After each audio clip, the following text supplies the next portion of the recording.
அதான் 10 படம் 1000 கோடி கலெக்ஷனை கொடுத்துட்டோமே, மறுபடியும் எதுக்கு அதையே நோக்கி பார்த்தீங்கன்னா போகிறதுன்னு சொல்லிட்டு டார்கெட்டை மாற்றி 2000 கோடி கலெக்ஷனை நோக்கி பார்த்தீங்கன்னா நம்ம இந்தியன் சினிமா போய்கிட்டு இருக்கு. அப்படி 2000 கோடி கலெக்ஷனை டார்கெட் பண்ணி ரெடி ஆகிட்டு இருக்க இந்தியன் மூவிஸ் என்னெல்லாம் சொல்லி இப்போ நம்ம இந்த வீடியோவில் பார்க்கலாம். ஃபர்ஸ்ட் யாஸோட டாக்ஸிக். ஸோ நம்ம இந்தியன் சினிமாவில் ஃபஸ்ட்டு மூவி பார்த்தீங்கன்னா இங்கிலீஷில் ரிலீஸ் ஆகுதுன்னா அது இந்த டாக்ஸிக் தான். ஸோ இந்த படத்து மேலே ஒரு பெரிய எக்ஸ்பெக்டேஷன்ஸ் இருக்குது. ஸோ இந்த படம் பார்த்தீங்கன்னா இந்த வருஷம் ஜூன் மாதம் பார்த்தீங்கன்னா ரிலீஸ் ஆக போகுது. ஸோ இந்த படம் மொதல் 2000 கோடி கலெக்ஷனை தொட்டு தான் வெயிட் பண்ணி பார்ப்போம். யஷோட டாக்ஸிக் படம் பார்த்தீங்கன்னா 2000 கோடி கலெக்ஷனை தவற விட்டாலும் பார்த்தீங்கன்னா கண்டிப்பாக அதுக்கடுத்து பார்த்தீங்கன்னா தீபாவளிக்கு ரிலீஸ் ஆகிற ரமயானா பார்த்தீங்கன்னா கண்டிப்பாக பார்த்தீங்கன்னா 2000 கோடி கலெக்ஷனை பார்த்தீங்கன்னா தொட்டே ஆகும். ஏன்னா அந்த படத்தோட பட்ஜெட்டே பார்த்தீங்கன்னா 2000 கோடி. கண்டிப்பாக பார்த்தீங்கன்னா இங்கிலீஷ் ஃபாரின் லாங்குவேஜ்லேயும் பார்த்தீங்கன்னா புஷ் பண்ணுவாங்க படத்தை. ஸோ வெயிட் பண்ணி பார்ப்போம் இது எவ்வளோ கலெக்ஷன் கொடுக்குதுன்னு. ஆனால் 2000 கோடி உறுதி.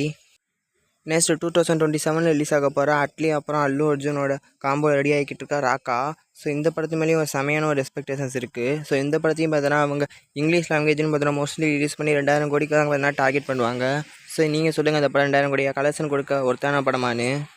ஸோ அதுக்கடுத்து பார்த்தீங்கன்னா சந்தீப் ரெட்டி அவங்க டைரக்ஷனில் பிரபாஸ் ஆக்டிங்கில் ரிலீஸ் ஆக இருக்க ஸ்பிரிட். ஸோ இந்த படமும் பார்த்தீங்கன்னா கொரியா, சைனீஸ், ஜாப்பனீஸ்னு பார்த்தீங்கன்னா ஏகப்பட்ட ஃபாரின் லாங்குவேஜில் ரிலீஸ் ஆக போகுது. ஸோ இந்த படத்துக்கும் பார்த்தீங்கன்னா அவங்க எப்படியாச்சும் பார்த்தீங்கன்னா 2000 கோடிக்கு மேலே தொட்டுன்னு தான் பார்த்தீங்கன்னா பிளான் பண்ணியிருக்காங்க. கடைசியாக நம்ம ராஜமௌலியோட வாரணாசி. ஸோ இந்த படத்தை பார்த்தீங்கன்னா அவங்க கிட்டத்தட்ட பார்த்தீங்கன்னா 20-30 லாங்குவேஜில் பார்த்தீங்கன்னா ரிலீஸ் பண்ண பிளான் போட்டிருக்காங்க.